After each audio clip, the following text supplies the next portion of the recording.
Hi everyone, it's Melissa, and today I am going to share with you my TBR for April.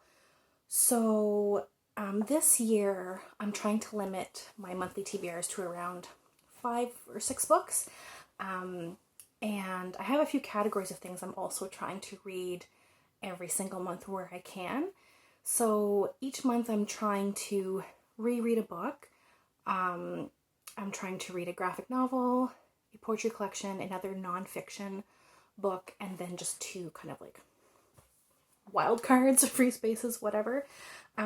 So this month, my reread, I really would like to read Animal Farm again. It's been such a long time that although I loved it the first time I read it, I feel like I would get even more out of it the second time, maybe. I'm not sure. And also I really love dystopian, but I haven't had a great dystopian reading experience in a while. So I would like to return to a book that I know I enjoyed.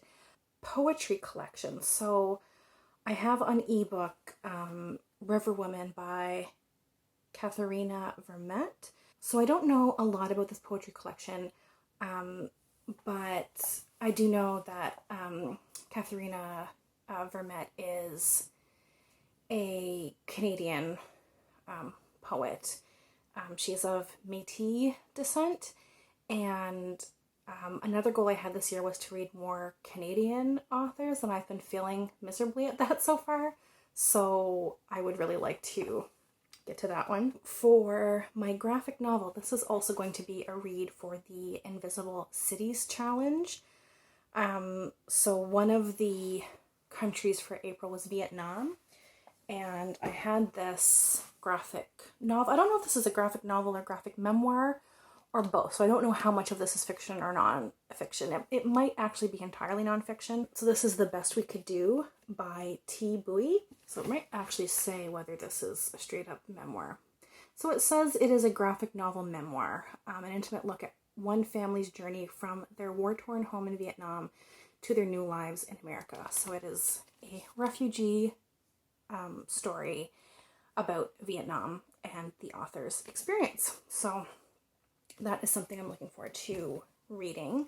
For my nonfiction pick this month, I've actually already started a book called Eloquent Rage by Brittney Cooper. So this is a book about feminism and how the author found her own voice and how she came to almost like harness and like use her rage in constructive and important ways. I'm I think 2 chapters into this book now, so I plan to finish that out in April. If I manage to finish that out and have some extra time, I'm going to pick up Swinging at the Savoy. I started this in November as part of Nonfiction November, and I got a little ways into it and stopped because it was kind of making me sad. So this is the memoir of a jazz dancer, so it is Norma Miller's memoir. It's co-written by Evette, Jensen, and Norma Miller was one of the original Lindy Hoppers back in the 1940s. I dance the Lindy Hop, and I teach class locally in my small city, and I, previous to the pandemic, danced several hours a week. And Lindy Hop is like a social dance, so it's like improvised on the dance floor with a partner. So I haven't been able to dance it since the pandemic started.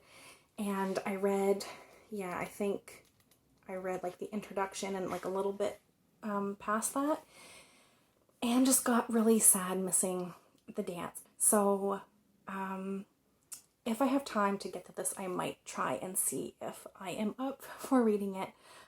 But yeah, I've just been missing dancing terribly. It's been officially now a year since I danced, so that is a big maybe, and that's only if I finish the other books on my list. So that leaves me with my last couple of free picks for the month, and the first one is going to be How the One-Armed Sister Sweeps Her House by Cherie Jones.